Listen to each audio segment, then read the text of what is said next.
मी एक ABCDमध्ये सरकारी कामगार संघटनेचा राज्य सचिव म्हणून काम करतो. तसेच शरदचंद्र पवार पक्षाचा राष्ट्रवादी पक्षाचा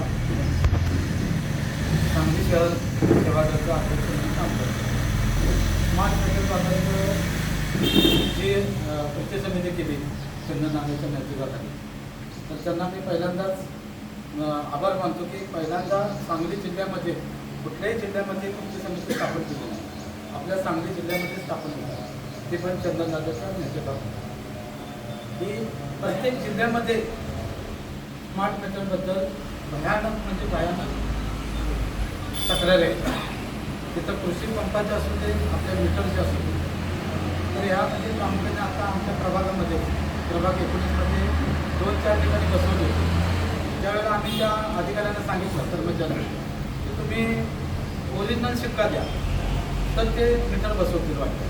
पण अधिकारी कुठलाही ओरिजिनल शिक्का द्यायला तयार नाही. प्रामुख्याने जर आपल्याला कुठल्या कंझ्युमरला मागितलं तर बाबा तुझं मीटर बसवा, आम्ही तुझी नोटीस टाकूया, आम्ही तुझं मीटर मी बसवणार आहे, आम्हाला बसवायला परवानगी दिली. त्यांना सांगितलं की ओरिजिनल तुझा शिक्का आण. मग अधिकारी म्हणजे बाबा शिक्का राहू दे, तू तिथं ये बाबा.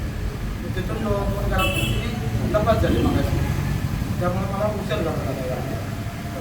त्यामुळे प्रामुख्याने कृषी असू दे आणि आपलं घरगुती असू दे, ग्रामीण भागामध्ये जसं आता हिने सांगितलं ग्रामीण भागामध्ये पण गेलं पाहिजे.